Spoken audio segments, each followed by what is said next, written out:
15 years. Methods matter, Mendez says. We now have all the experience and the techniques and the instruments that will be able to plant these cells safely into the human brain. New kinds of cells. The biggest remaining challenge is obtaining enough viable stem cells. The fetal cells implanted to date have been harvested from the midbrain of an aborted fetus aged 6 to 9 weeks. Such stem cells have already differentiated into dopamine neurons, yet retain the capacity to generate more new neurons after transplantation. Still, fetal cells are not the answer, Mendez acknowledges. Politics aside, there will never be enough for all the patients who would need them. Another possibility emerged in 1998, when cell biologist James A. Thompson of the University of Wisconsin-Madison and his colleagues derived the first embryonic stem cell line. They were working with the blastocyst of a human embryo, a brief early developmental stage when the ball of cells contains an inner clump of 20 to 30 cells that are capable of growing into any of the more than 200 types of adult cells in the body.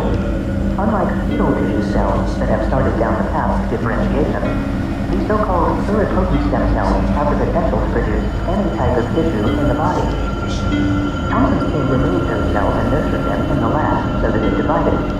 The result was an infinitely renewable, lab-maintained source of stem cells, a cell line that would not require further new embryos. The ethics were still complicated by the original use of embryos, but suddenly, large-scale cell-based therapies seemed achievable. The challenge was to coax those embryonic stem cells to develop into the specific cells needed to treat a disease, dopamine neurons for Parkinson's, for instance, or insulin-producing cells for diabetes. Also in 1998, Isaacson's group reported that it had done just that in mice. The researchers differentiated canine neurons from mouse blastocysts. When they injected those canine cells into a mouse brain, they found that the cells lived and formed connections with the other neurons in the brain. In 2002, Isaacson's group showed that the same procedure restored movement and mobility in a rat with a drug-induced version of Parkinson's. Several other groups achieved similar recovery in rodents. Immediately, researchers tried to create canine neurons from human embryonic stem cells, but that step proved more difficult. For nearly 10 years, that was largely a failure, says cell biologist Lawrence Sutter of the Memorial Sloan Kettering Cancer Center. We would have expected the cells to behave well, but they did not. A breakthrough with an alternative approach came in 2007, when the team of biologists Shinya Yamanaka of Kyoto University in Japan figured out how to create stem cells from an adult's own tissues. Beginning with adult mouse skin cells, Yamanaka's team reprogrammed the cells biochemically, driving them back to something resembling an embryonic stem cell, which could then be used as a basis for deriving a totally different kind of body cell, such as a neuron. In essence, Yamanaka's group has found a way to create a limitless supply of stem cells from adult skin cells, thereby sidestepping the political and ethical issues that surround research with embryos. The accomplishment won Yamanaka the 2012 Nobel Prize in Physiology or Medicine. Furthermore, if the cells, which are called induced pluripotent stem cells, always originate with the individual patient being treated, the considerable risk of immune rejection would disappear. They solved a very big problem, says Mahendra Rao, former director of the National Institutes of Health Center for Regenerative Medicine, and now Vice President of Regenerative Medicine at the New York Stem Cell Foundation. Newly nimble monkeys. A year after Yamanaka's discovery, Isaacson's team showed that it could create canine dopamine neurons from such reprogrammed adult rodent cells. The scientists soon began putting the new cells in mice and rats with signs of Parkinson's, and in 2008 they reported improved function. Then they turned to non-human primates. Working with a monkey with drug-induced Parkinson's, Isaacson's group harvested the monkey's skin cells, drove them back to an embryonic state, then differentiated them into dopamine neurons and put them into the monkey's brain. For 2 years they monitored the monkey. In results presented at conferences late in 2013, they showed that, according to positron emission tomography, PET scans, the grafted dopamine neurons had survived and grown. About 8 months after the transplant, the monkey's motor disorder ceased. A postmortem analysis showed that the new neurons had made connections with other neurons throughout the brain area where they had been grafted. The same year, 2 other groups also reported success with adult-derived stem cells and monkeys, including the lab of cell biologist Zhuchen Zhang of the University of Wisconsin-Madison and Yamanaka groups now demonstrate pretty unequivocally that the graft can survive, can differentiate into the right type of cells, and then can integrate into the brain structurally, John says. Isaacson's monkey is the only one to be observed for a longer period, 2 years, and to have shown functional recovery. The researchers are pursuing longer-term studies with more monkeys to convincingly show both safety and efficacy. Clinical trials could follow, possibly within a few years, say Mendez and Isaacson, who are convinced that these adult-derived cells are the future. Others are still betting on embryonic stem cells. In 2011 and 2012, Sutter's lab and that of neurobiologist Malin Palmer of Lund University successfully differentiated human embryonic stem cells into dopamine neurons. When grafted into a mouse, rat, or monkey with Parkinsonian symptoms, these cells survive and lead to recovery of function. Late in 2014, Palmer reported the creation of even better canine neurons. More stringently tested, they function as well as fetal cells, growing axons over equally long distances, targeting the correct areas and restoring motor function in rats. Our hope is that they are ready for clinical trials in about 3 years, Palmer says. Stutter, too, is optimistic. He recently received a $15 million grant to perfect his technique and generate cell lines based on GMP, Good Manufacturing Practice guidelines. Now we have a protocol that led us to say we might actually be ready, Stutter says. In parallel with the work manufacturing large batches of cells, he plans to begin lining up patients for a clinical trial, most likely the first to use embryonic stem cells. Scientists at International Stem Cell in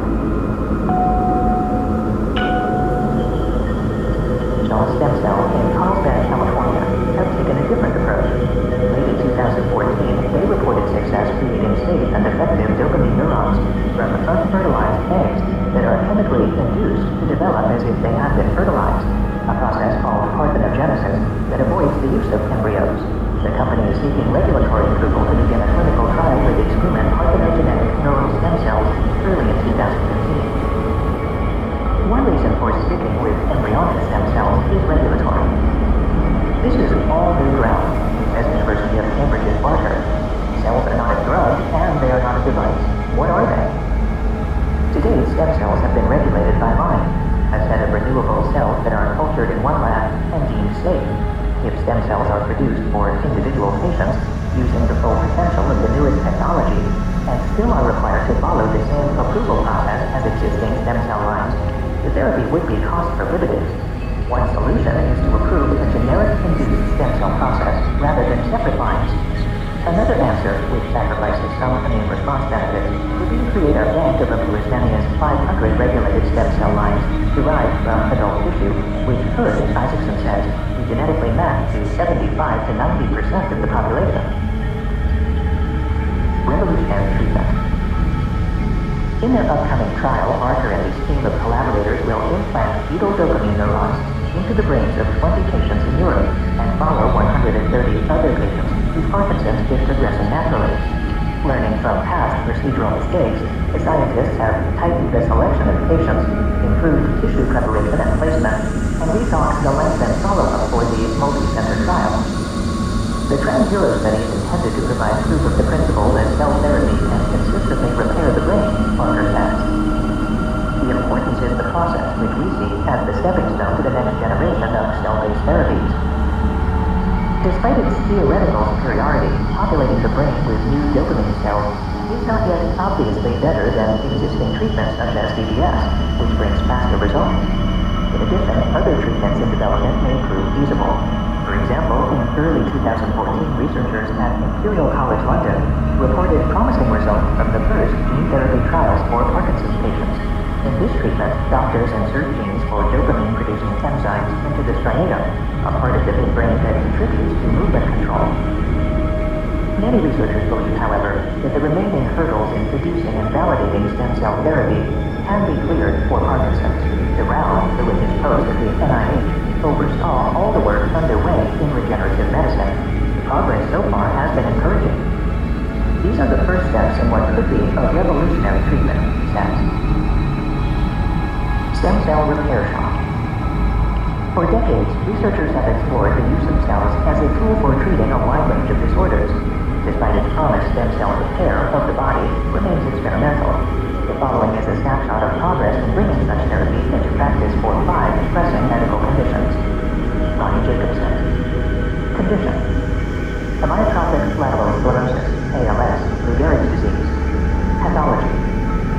cells in the brain and spinal cord that control movement die off, leading to paralysis. Hypothesis. Transforming stem cells into new neural support cells could protect motor neurons from further destruction. Research stage. Preliminary trials in humans have determined that the intervention is safe, and researchers have begun testing whether it can slow decline or improve symptoms.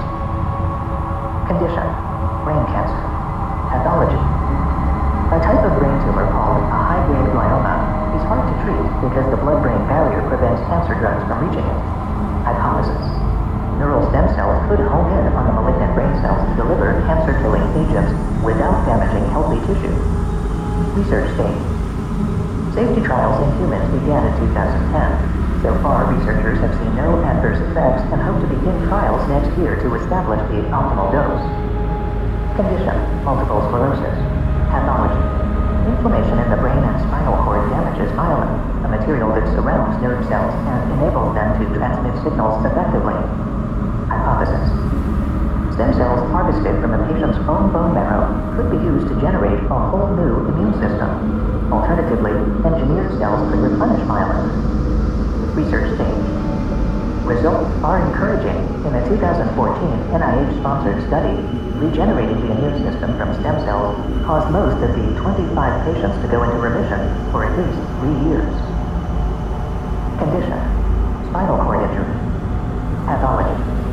Nerve fibers in the brain and spinal cord are damaged or severed, leading to complete or partial paralysis. Hypothesis. Stem cells could scaffold and potentially bridge damaged and severed nerve fibers, although extensive scar tissue might impede regeneration. Research stage. Researchers are recruiting patients for a safety trial to be completed in 2016. Condition. Type 1 diabetes. Pathology. The body's immune system attacks and destroys the cells in the pancreas that produce insulin. Hypothesis. Embryonic stem cells that mature into insulin-producing cells could replace missing pancreatic tissue. Research stage. In 2012, researchers reported curing diabetes in mice using a stem cell method. They are applying to the FDA to start human trials. Originally published, Scientific American 24, Volume 1S, 76-83, March 2015. Lab-Built Brains, by Jürgen A. Knobel. Everything that makes us human is located within 1.4 kilograms of yellowish tissue composing the human brain. It is here that our thoughts develop, here that we feel love or hate, and where the most creative and most evil ideas of humankind arise. This walnut-shaped structure is also the most complex organ nature has generated. The brain harbors about 86 billion neurons or nerve cells that have to be born at the right time, migrate to the right place, and wire up in the right way if we are to survive and thrive. Understanding exactly how the human brain develops and functions is the greatest challenge of modern biology. Most of what we have learned about the organ since the birth of neuroscience more than 100 years ago derives from experiments done on animals, frequently mice or rats. Scientists could justify this approach because mice and humans share a common brain architecture. They harbor many of the same types of nerve cells and rely on essentially the same parts of the brain to carry out shared mental processes. But humans and rodents differ in one key way. Whereas the mouse brain has a smooth surface, the human brain is highly folded. To non-scientists, this difference might seem trivial, but neurobiologists believe that the folding makes a world of difference to human brain function. It allows for many more neurons to be placed within the same volume, and is also a prominent feature of all intelligent animals, such as monkeys, cats, dogs, and whales. Evolutionary biologists have shown that folding arose from another difference between mice and people. Neurons in many parts of the brain arise from a specific set of precursor cells that exist only in minute numbers in mice. Such differences may explain why many common genetic mutations responsible for severe neurological disorders in humans have little effect when bred into mice by researchers trying to study the mechanisms of human diseases. If the mutations affect the development or maintenance of proper human brain architecture, or the functioning of cell types that are common only in humans, then the studies would be doomed to failure. In fact, the unique characteristics of the human brain may be one of the reasons that rodent studies have yielded no effective therapies for such brain disorders as schizophrenia,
outcome of these experiments has been truly spectacular. Left to their own devices in the gel, the embryoid bodies grow into three-dimensional white balls of tissue that resemble the embryonic human brain. Exposed to the proper chemical signals that trigger fetal brain development, stem cells grow into exact replicas of the human forebrain, the region responsible for higher mental functions. It includes such components as the cortex, the large folded outer structure, and the choroid plexus, the region that generates cerebrospinal fluid. We also find other structures that guide cells to their proper place in the developing brain. The medial and lateral ganglionic eminences which perform this function assist in giving rise to cells that generate and down neural activity, the neurons, and the hippocampus, which is involved in memory formation. Cells in a growing organoid arrange themselves identically to those in the brain of an 8 to 10-week-old human fetus. In rare cases, the organoids even grow small eyebrows, with mutations in the tissue that contain colored pigments, much as occurs when a human eye begins to form. Also, as happens in a developing brain, the cells divide and give rise to the kinds of nerve cells found in an embryo, and the nerve cells send out axons, long cables that make contact with other neurons to form a pathway similar network. Before forming these networks, the neurons migrate from one area to another, much in the way they do in the fetus, potentially providing clues to what happens when neurons end up in the wrong place, as they often do in psychiatric disorders. Grow your own.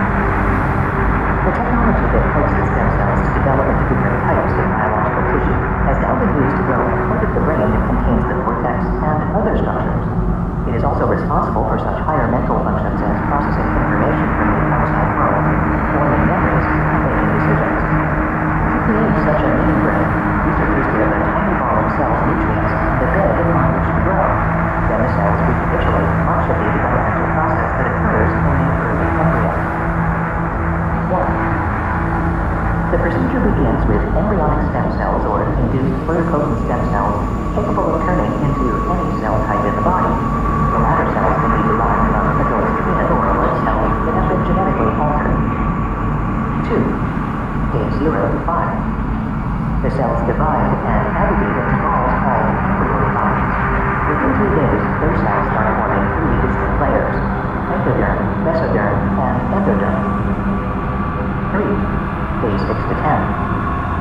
Embryoid bodies, after being placed in a liquid containing the nutrients for the part of the fetus that forms the nervous system, the neural ectoderm, begin to cluster into layers that form the embryonic tissues that give rise to the human brain.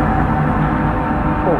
Days 11 to 15. Tiny balls of neural ectoderm are embedded in introderm, a medium that features chemicals that stimulate cells to divide, prevent them from dying, and provide an environment that supports growth of blood-like appendages, a prelude to development of fully formed brain structures.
Brazil and then in the US, established that the virus can lead to microcephaly, a link that would have remained hypothetical were it not for this new technology. When organoids are infected with the Zika virus, their nerve cells die, and the resulting organoids are much smaller than their uninfected counterparts, much like the ones we have grown from our microcephaly patients. Organoids most likely will help with other Zika research. By growing multiple organoids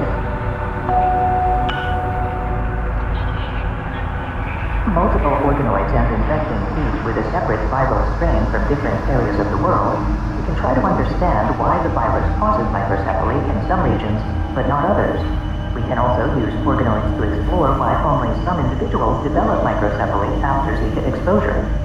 And organoids may be used to identify the docking point or receptor used by the virus to gain entry to cells, and they may be critical for testing potential anti-Zika drugs before moving them into clinical trials with patients. A second technique propelling the use of organoids is genome engineering, a collection of methods that allows researchers to alter a cell's genetic code. Organoids engineered to incorporate mutations suspected of causing disease can enable researchers to determine whether the genetic defects actually do lead to illness. Ultimately, investigators may be able to evaluate whether repairing those mutations would generate healthy organoids. If so, the work could lead to new treatments that counteract the mutation's effects. Neuroscientists are eager to explore still other applications of mini-brain technology, such as drug development. The technology can assess whether new medications affect brain tissue in desired ways, obviating the need for animal testing, and thus saving on the cost of drug development. The organoids can also let scientists identify unwanted effects on the developing human brain, thereby preventing drugs that would be harmful during gestation from ever reaching a pregnant woman. If the notorious drug thalidomide, which disrupts the developing brain early in pregnancy and causes other birth defects, had been tested in this way, it presumably would not have been prescribed for morning sickness in the late 1950s and 1960s. Organoids are becoming an invaluable tool for evolutionary biologists. They can be used to identify genes responsible for the enormous size of the human brain compared with other primates. Contrasting human and primate genomes has already identified genes that might be responsible for cognitive functions, such as language, that are unique to humans. Understanding the workings of these genes has remained largely a matter of speculation. Now, scientists can introduce genes isolated from monkeys and apes into organoids to determine how they affect brain development. Researchers can also insert genes or entire regions of a genome into a monkey organoid to make them function in a more human-like manner. Should we be afraid? The idea of growing a human brain in a dish is sure to make some people squeamish. Movies such as The Matrix come to mind that evoke fantasies about lab-grown brains, developing thoughts or even personalities. These are needless fears. The probability that a lab-grown brain will develop a mind of its own is nil. An organoid is not a humanoid in a jar, and will not be one even in the far future. Any conscious being needs to be able to process information from the senses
challenge, we want to make organoids that, in common with an actual brain, have front to back, top to bottom, and left to right axes.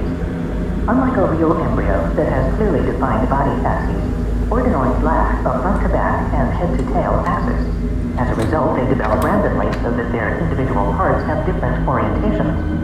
In the developing brain, complex signaling systems give a brain its sense of up versus down, and these same chemicals may ultimately do so for organoids as well. Modern biotechnology methods can generate tissue cultures in which the chemicals needed for cell growth during development are present. These techniques may eventually result in the formation of organoids with a forebrain on one end and the hindbrain at the opposite end.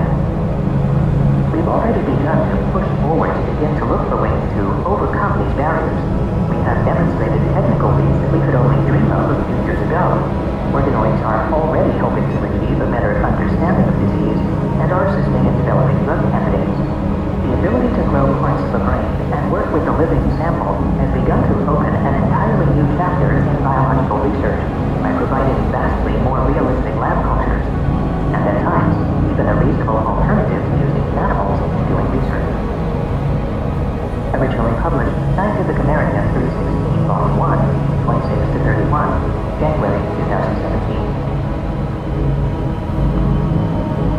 Human organs from animal bodies by Juan Carlos Bisbal del Monte. Tens of thousands of people around the world receive organ transplants every year. Although the medical know-how for transplanting organs has expanded rapidly, the number of donated organs has lagged. Global figures are hard to come by, but an average of 16 people in Europe and 22 in the US die every day while waiting for a replacement heart, liver, or other organs. Moreover, the gap between the number of people who need a new organ and the number of organs available for donation keeps widening. One way to alleviate this shortage would be to grow replacement organs in the laboratory. A few years ago, scientists thought that they could do that by using stem cells, which are progenitor cells that can give rise to different kinds of tissues, and an artificial scaffold to create a new organ. Investigators have struggled, however, to orchestrate the development of stem cells to produce a fully functioning human organ. Research continues on this approach, but progress has been slow. A small but increasing number of investigators, myself included, think that there may be another way. Let nature do the heavy lifting. Evolution has already created an exquisite process for turning a handful of identical cells into all the specialized organs and tissues needed to build an entire complex organism, whether it is a mouse or a person. That virtuoso performance occurs in the weeks and months after a fertilized egg gives rise to an embryo that grows and, without having to rely on an artificial scaffold, develops into a full-grown animal with a well-formed heart and lungs, kidneys, and other tissues. We believe we can figure out a way to harvest organs from animals, such as pigs, for use in people. A normal pig heart would, of course, be of little use to a human in need of a transplant. For starters, our immune systems would overwhelmingly reject a direct cross-species implant. Pig heart valves are suitable substitutes for human tissue only after they've been chemically treated to prevent this immune reaction, a process that would destroy a complex organ's ability to function. My colleagues and I believe that it may be possible to grow human organs made entirely, or almost entirely, of human cells in an animal such as a pig or cow. The resulting animal would be a chimera, a creature that combines the parts of two different species, much like the mythical griffin, which sports the head and wings of an eagle and the body of a lion.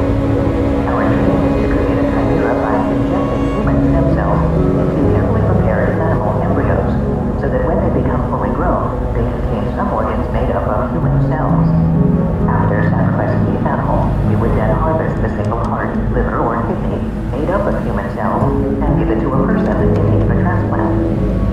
The idea might sound far-fetched, but researchers in the US and Japan have already shown that it is possible in principle. Several different teams injected custom-designed mouse embryos with rat stem cells and then allowed the resulting chimeras to develop in surrogate mouse mothers. After a few weeks of gestation, the surrogates gave birth to animals that looked and acted like mice, except that they had the pancreas of a rat. Researchers in my lab and in other groups have taken the next step and injected human stem cells into 14 embryos. A few of these injections took, and we confirmed that the human tissue had started to mature normally. Then we transferred the chimeric embryos into surrogate cells, where we have allowed them to develop for 3 to 4 weeks. After completing several more intermediate experiments, we will permit the embryos to grow a couple of months, at which point we will determine how many of their cells are human origin. Provided these experiments are successful, and we receive permission from state and local authorities to continue, we expect to enable the embryos to grow full term, which for pigs is about 4 months. We are nowhere near ready to take that final step of producing chimeric piglets. We still have much to learn about how best to prepare human stem cells and animal embryos so that the chimeras will remain viable throughout pregnancy. A lot could go wrong, but even if we are unable to create fully formed organs, the techniques we discover should help us better understand the onset, progression, and clinical outcomes of many complex and devastating illnesses, including cancer. If successful, this approach could have enormous implications for organ transplant therapies. Waiting lists could become a thing of the past, as we develop a bountiful supply of replacement parts from farm animals for tens of thousands of suffering people around the world. Learning from nature. In recent years, biologists have learned so much about how embryos grow that we have tentatively begun to tailor the process to our bidding. We also recognize how much of this growth is guided by the precise location of different cells at various times within the developing organism. The cells make and release specialized proteins called growth factors that, depending on their concentration within distinct regions of the embryo, in turn activate and silence a raft of internal genetic programs. Relying on this still incomplete understanding and a lot of trial and error, researchers in our lab and elsewhere are manipulating pig embryos so that they produce tissues that would eventually give rise to a human kidney, pancreas, or other organ. The raw materials we use include porcine eggs and sperm, taken from animals, and human stem cells grown in cell cultures. We fertilize a pig egg with pig sperm, and a few hours later the combined cell, now known as a zygote, divides into 2 and then 4 seemingly identical cells. Each of these cells activates the same groups of genes in its DNA, which leads to the production of various proteins that coax the cells, among other things, to divide even further. Thanks to the complex interplay of genes and proteins, these once identical cells soon start to move and behave differently as they divide. Within a few days, several hundred cells have formed a kind of ball within a ball, known as the blastocyst. This is the latest point at which we can inject the human stem cells, before the specialized tissues, known as primordia, that will later give rise to functioning organs, start to form. If we wait any longer, the rest of the stem cells in the host embryo will simply ignore the foreign stem cells, which will then shrivel up and die.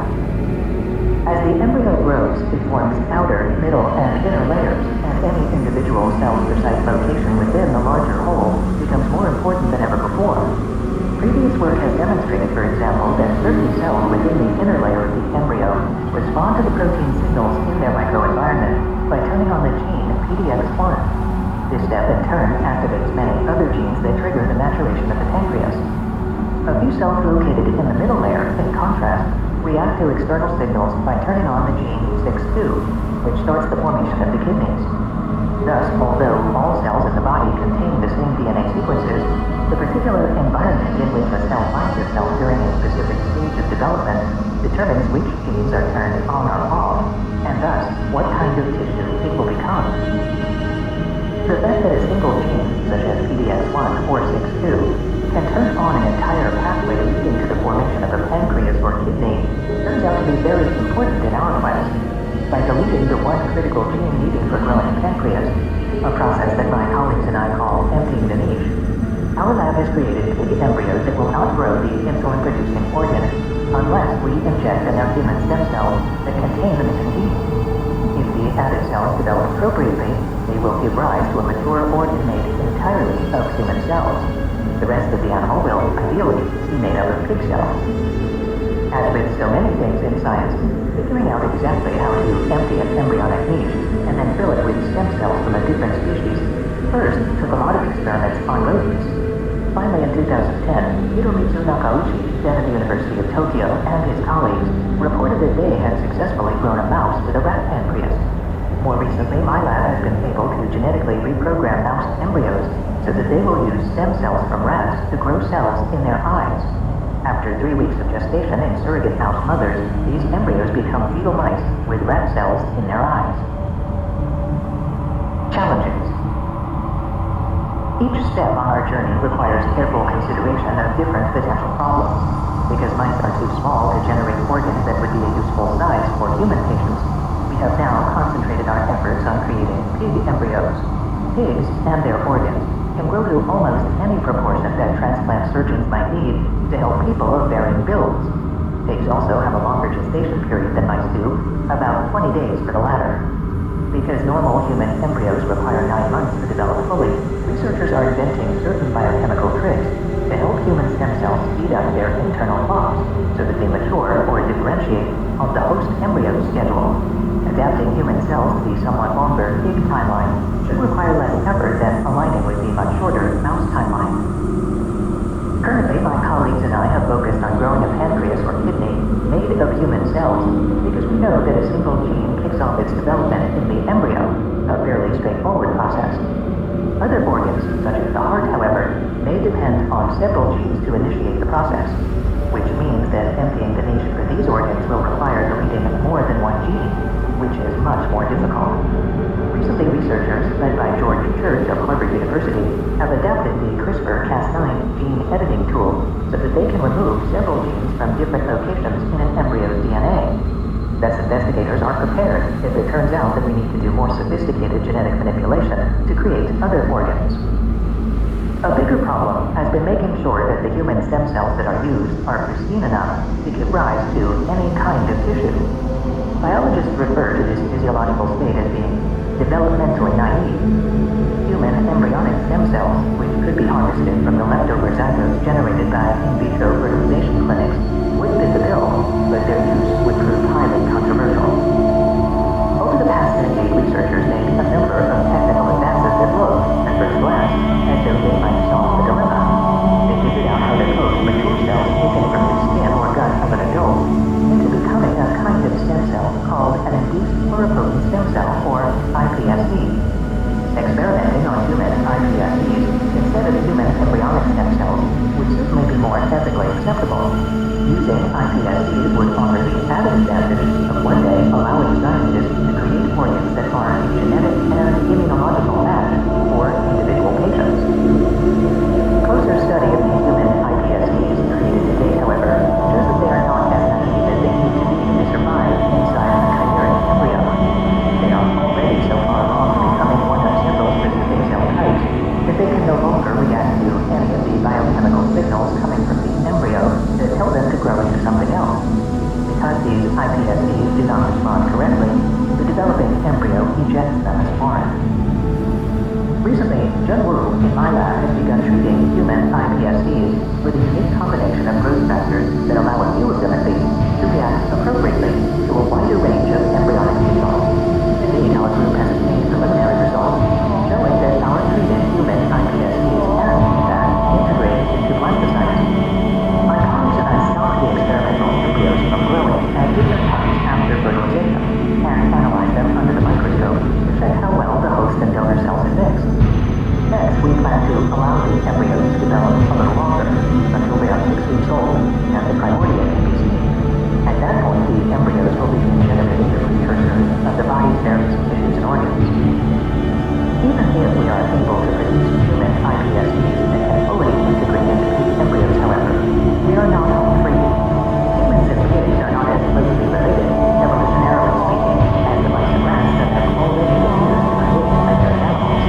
Thus, human iPSCs can unlock the ability to receive all the biochemical signals of a more distantly related species, such as pigs. If we cannot figure out biochemical workarounds to this problem, we may need to start testing our ideas in other species, such as cows. Next step.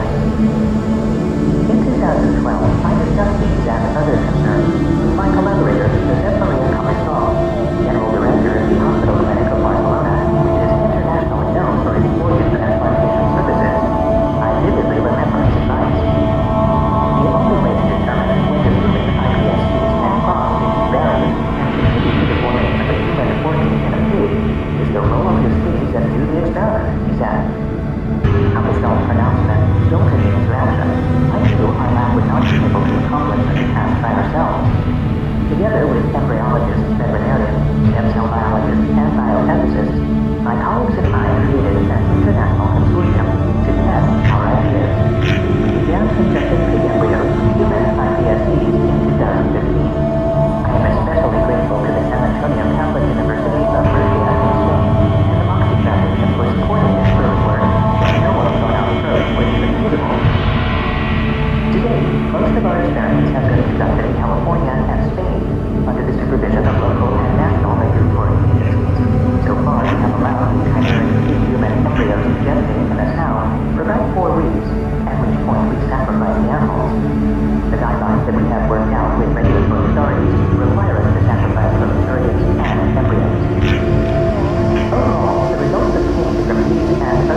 neurons migrate to different parts of the embryo.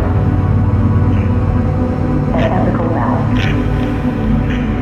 Even as we scientists perfect our procedures, however, we must work with the larger public to address the new ethical, social, and regulatory challenges created by this emerging field. Our consortium worked closely with ethicists and regulators in California and Spain for a year and a half to develop the guidelines that govern our research. It goes without saying that we abide by the standard rules regarding animal welfare that should apply to all research with sensitive creatures to avoid unnecessary pain and to provide adequate basics and exercise, among other things. There are additional concerns, however, that are specific to this technology. Truly valued stem cells, as I have said, can give rise to any kind of tissue, but we must pay special attention to three types: nerves, sperm, and eggs, because humanizing these tissues in animals could give rise to creatures that no one wants to create. Imagine the ethical nightmare, for example, if enough human nerves populated a pig's brain that it became capable of higher-level reasoning. We can forestall that problem by deleting the genetic program for neural development from all human iPSCs before we inject them. Then, even if human stem cells manage to migrate to the embryonic niche responsible for growing the brain, they would be unable to develop further. The only neurons that could grow would be 100% pig. Another scenario researchers want to avoid, for reasons that will soon become clear, is the breeding of chimeric animals with each other.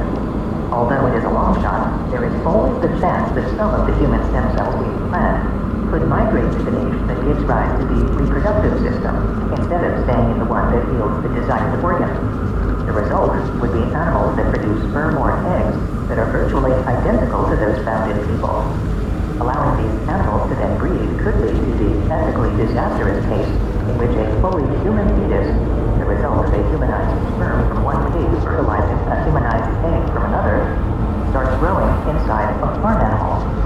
The best way to prevent such a troubling outcome is to make sure that each chimeric animal used for transplantation is created from scratch, so to speak, by fertilizing eggs from a pig with sperm from a pig, and then adding the human stem cells. All bets are off, of course, if the technical challenges prove insurmountable. Yet even if we fail to create functional organs for transplantation, I believe the knowledge and techniques we discover along the way will prove enormously valuable. One of the first fields to benefit will most likely be cancer research. Studies show that many tumors grow uncontrollably in a child or adult by reactivating some, but not all, of the genes that once allowed the embryo to grow into a fetus. Thus, the better investigators understand the normal cellular signals that allow embryos to grow and tell them when to stop growing, the better they may be able to coax cancer cells into abandoning their treacherous path. Scientists are people too, of course. We get excited about new ideas and novel ways of doing things, and we can be overly optimistic about what our discoveries may imply, not just for our own field, but also for humankind. But the preliminary results I have described in this article make me cautiously optimistic that we may generate human organs from chimeric animal embryos in the next couple of decades. Originally published, Scientific American 315, Volume 5, 32 to 37, November 2016. Where is Cloning Now? By Karen Weintraub. It was a glorious day in the hills above Edinburgh, Scotland, when old friends and scientific colleagues Ian Wilmot and Alan Krause set off on a hike 2 decades ago. High over the city, Wilmot confided that he had a secret to share. As part of a larger study, he and several co-workers had successfully birthed a lamb in the lab, not from egg and sperm, but from DNA taken from an adult sheep's mammary gland. They had cloned a mammal. Crikey, I was stunned, says Krause, who is now, as then, a stem cell biologist at Monash University in Melbourne, Australia. He remembers sitting down hard on a nearby stone. It was a warm day, but Krause felt a chill pass over him as he realized the implications. It changed everything. Cloning a mammal defied the scientific dogma of its time. The success led to dire and fantastic predictions. Humans would be cloned, diseases would be prevented, lost children rebirthed. 2 decades after Dolly's birth, on July 5, 1996, the impact of cloning on basic science has surpassed expectations, whereas the reality of what is technically called nuclear transfer, the form of cloning used with Dolly, has largely faded from public consciousness. person remains unfeasible, with no scientific benefit and an unacceptable level of risk, several scientists say. Most know of no one even considering the feat, and the cloning of animals remains limited, although it is likely growing. Some agricultural cloning is used in the US and China to capitalize on the genes of a few extraordinary specimens, scientists say. But the European Parliament voted last year to ban cloning animals for food. One scientist in South Korea charges $100,000 to clone pets, although the level of demand for the service is unclear. Cloning's biggest impact, several researchers say, has been in the stem cell advances it has sparked. Stem cell biologist Shinya Yamanaka said via email that Dolly's cloning motivated him to begin developing stem cells derived from adult cells, an accomplishment that won him a Nobel Prize in 2012. Dolly the sheep told me that nuclear reprogramming is possible, even in mammalian cells, and encouraged me to start my own project, wrote Yamanaka, who splits his time between the University of California, San Francisco, and the Center for iPS Cell Research and Application, CSIRA, at Kyoto University in Japan, which he directs. He used adult cells, first in mice, although the technique is now feasible in human cells, to make stem cells that can form a wide range of other cells, essentially turning their cellular clocks back to infancy so they could mature into different adults. Because they are artificially created and can have a variety of features, they are called induced pluripotent stem, or iPS cells. The rise of these iPS cells has reduced the need for embryonic stem cells, which have long caused ethical concerns for some, and iPS cells now form the basis for most of today's stem cell research. Dolly's birth was transformative because it proved that the nucleus of the adult cell had all the DNA necessary to give rise to another animal, says stem cell biologist Robin Lovell-Badge, head of the Division of Stem Cell Biology and Developmental Genetics at the Francis Crick Institute in London. Previous researchers had derived adult frogs from embryonic frog cells, or embryonic frog cells from adults, at which point their development stalled. Dolly was the first example of taking an adult cell and getting an adult, Lovell-Badge says. That meant you could reprogram an adult cell nucleus back to an embryonic state. Dolly died on February 14, 2003, at age 6 from a lung infection common among animals who are not given access to the outdoors. It probably had nothing to do with her being a cloned animal, says Willman, now an emeritus professor at the Roslin Institute at the University of Edinburgh, where he did his initial work. The sheep, made from breast cells, was famously named after Dolly Parton, the American singer known for her large chest as well as her voice. It wasn't meant to be disrespectful to the lady in question, or to women in general, Willman said recently of the name suggested by a stockman. Rather, it helped humanize a research project that might otherwise have seemed detached from everyday life. Science and its presentation can sometimes look terribly serious, he said. I think it was good for us. It made us look human. Willman admits Dolly's birth was a lucky accident. He and his colleagues were trying to make clones from fetal cells and used adult ones as experimental controls, not expecting that they would actually generate an embryo of their own. We didn't set out to clone adult cells. We set out to work with, ideally, embryonic stem cells or things like that, Willman says.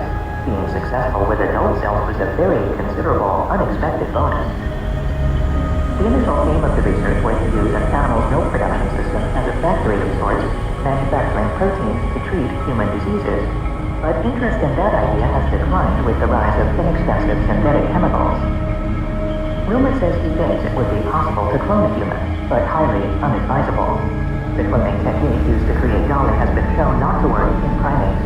He believes it could be possible using other techniques, but said he is vehemently opposed to the idea of cloning a person. Just because it may now work in the sense of producing offspring, doesn't mean to say we should do it, he says. The likelihood is you would get pregnancy loss of abnormal births. For example, one of the lambs his lab cloned soon after Dolly developed lung problems that caused it to hyperventilate and regularly pass out. It was distressing enough to see that in an animal, he said. I wouldn't want to be the person who looked a cloned child in the face and said, very sorry. With recent advances in gene editing technology, the need for cloning to correct genetic errors will decline even further, he notes. There's even less reason for doing it now than before. Johnson says he believes there is a large market for cloned livestock embryos. It's pretty busy out there, kind of surprisingly, than below the surface, he says. The benefits genomically for production excellence and driving up production parameters is very good. As Chowson, who recently stepped down after 6 years as president of the California Institute for Regenerative Medicine, a state agency that provides loans and grants for stem cell research. That's probably the driver that has kept companies doing it in the U.S. The U.S. government decided in 2008 that there were no discernible differences between cloned and non-cloned cows, goats, and pigs, so it allowed the processing those animals, although mainly for breeding rather than meat production. In China, a company called Royalite Group had plans to produce at least 100,000 cloned beef cattle, a fraction of the total number of animals slaughtered each year in that country, a company spokesperson wrote via email. We might be at the best time to advance this technology into applications from both a technology perspective and from a market perspective in China. Theoretically, cloning could also be used to bring back endangered species. There has been talk of using it to restore woolly mammoths, giant pandas, and even Neanderthals, ideas Lovell Badge dismisses as fairly silly. Brownson says he still has a stash of skin samples from critically endangered northern hairy-nosed wombats stored in liquid nitrogen, in case someone ever wants to attempt to restore the species numbers. Clones, however, are created by taking an adult cell and fusing it to a recipient egg cell. Making a clone requires an intact nucleus, which would not be available for most extinct species. Several researchers are now using cloning techniques to produce embryonic stem cells, thereby avoiding the need to collect new embryos. So-called somatic cell nuclear transfer may help researchers better understand early human embryogenesis and stem cell biology. According to Paul Knopfler, a biologist at the University of California, Davis, who is not directly involved in the work, Knopfler wrote via email that he does not see any imminent therapeutic benefit to that work, but that could change in the future. The idea of cloning a deceased loved one, human or pet, has fallen out of favor, in part because of the recognition that environment affects behavior. The genetics might be the same, but would a clone still be the same lovable individual? They're never going to get Tibble back or whatever, Lovell Badge says, noting that he thinks the idea of cloning a pet is stupid. He adds, the only possible use that I can sort of vaguely think of is if you have a particular valuable dog, with skills like super sniffing that scientists would want to determine was inborn or behavioral. Lovell Badge is even more dismissive of the idea of cloning a person. We have to know an awful lot more about reprogramming and how to make it 100% efficient, he says. I have never thought of a good enough reason for a human being. Originally published, Scientific American Online, July 5th, 2016. First primate clones produced using the Dolly method by Dina Fine-Marin. Meet Zhang and Hua, healthy newborn monkeys, and the first primate clones produced via the same method that made Dolly the sheep 2 decades ago. The advance at a lab in China edges scientists closer to a future in which they could create large numbers of genetically identical monkeys to serve as models for human diseases and other conditions. This could help researchers unravel complex questions, including how environmental factors may fuel common human cancers. Primate research ethics could, however, limit such research. It's a cost-benefit analysis. It's a cost-benefit analysis, says Kevin Sinclair, a developmental biologist at the University of Nottingham, who is not involved with the latest clone work. If you have a population of non-human primates that are genetically identical, that's a really, really powerful model to study human disease, underlying mechanisms, and potential cures. But it has to be done on a case-by-case basis to justify doing that. Many countries, including the U.S., have strict guidelines on primate research due to ethical concerns about experimenting on our close genetic relatives. For example, U.S. government biomedical research on chimpanzees is effectively over, and all lab chimps are being slowly retired. Scientists at the Chinese Academy of Sciences Institute of Neuroscience in Shanghai published a report on their 2 primate successes in early 2018 in Cell. The cloning technique they used, called somatic cell nuclear transfer, SCNT, involves swapping the nucleus of the donor cell into a fertilized egg that has been purged of its own chromosomes. The egg will then contain an exact copy of the donor's genome, and if it is implanted into a surrogate mother, the eventual offspring will be cloned. More than 20 other species, including pigs and dogs, had already been successfully cloned using SCNT, and numerous studies of animals produced by this method indicate they are as healthy as their non-cloned cousins. Making this process work in primates has been tough. When researchers previously tried using the dolly approach on monkeys, it produced fetuses, but no pregnancy that lasted beyond 80 days. The main obstacle, the Institute of Neuroscience researchers wrote, was likely that transferred nuclei were not properly programmed to support embryonic development. So this time the Chinese team deployed two critical enzymes that removed the gene's epigenetic memory of being somatic cells, cells that make up tissues and organs. This extra step allowed development to proceed, says stem cell expert Alan Housen, an emeritus professor at the Hudson Institute of Medical Research in Australia, who was not involved in the new research. The success rate was still extremely low, but as scientists adjust their methods, they could create dozens of clones in the near future, he notes. Researchers have managed to clone non-human primates in the past couple of decades using other techniques, including a similar nuclear transfer method that relies on embryonic stem cells instead of somatic cells. But using SCNT is a major advance because it would likely be easier to use and reproduce in large numbers.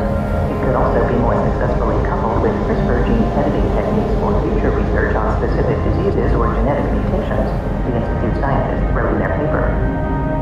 This approach to cloning could eventually help save endangered primates, Sinclair says. In situations where habitat destruction has left only a small number of primates, he adds, researchers could obtain somatic cells from body tissue and freeze it for storage in gene banks.